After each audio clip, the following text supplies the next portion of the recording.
2. ಪ್ರಮುಖ ರಾಜರು. 1ನೇ ಪುಲಕೇಶಿ. ಬಾದಾಮಿಯಲ್ಲಿ ಕೋಟೆಯನ್ನು ನಿರ್ಮಿಸಿ ಅಶ್ವಮೇಧ ಯಾಗ ಮಾಡಿದನು. 1ನೇ ಕೀರ್ತಿವರ್ಮ. ಇವನನ್ನು ವಾತಾಪಿ ನಿರ್ಮಾತೃ ಎನ್ನಲಾಗುತ್ತದೆ. ಬನವಾಸಿಯ ಕದಂಬರನ್ನು ಸೋಲಿಸಿದನು. ಮಂಗಳೇಶ. ಬಾದಾಮಿಯ ಸುಂದರ ವಿಷ್ಣು ಗುಹಾಲಯವನ್ನು ನಿರ್ಮಿಸಿದನು. ಇಮ್ಮಡಿ ಪುಲಕೇಶಿ. ಈ ಮನೆತನದ ಅತ್ಯಂತ ಪ್ರಖ್ಯಾತ ರಾಜ. ಉತ್ತರ ಭಾರತದ ಹರ್ಷವರ್ಧನನನ್ನು ನರ್ಮದಾ ನದಿ ತೀರದಲ್ಲಿ ಸೋಲಿಸಿ ಪರಮೇಶ್ವರ ಎಂಬ ಬಿರುದು ಪಡೆದನು.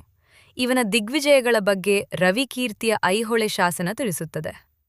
ಇಮ್ಮಡಿ ವಿಕ್ರಮಾದಿತ್ಯ. ಪಲ್ಲವರ ರಾಜಧಾನಿ ಕಂಚಿಯನ್ನು 3 ಬಾರಿ ಗೆದ್ದನು. ಇವನ ಪತ್ನಿ ಲೋಕಮಹಾದೇವಿ ಪಟ್ಟದಕಲ್ಲಿನ ವಿರೂಪಾಕ್ಷ ದೇವಾಲಯವನ್ನು ನಿರ್ಮಿಸಿದಳು. 2ನೇ ಕೀರ್ತಿವರ್ಮ. ಈ ಮನೆತನದ ಕೊನೆಯ ರಾಜ.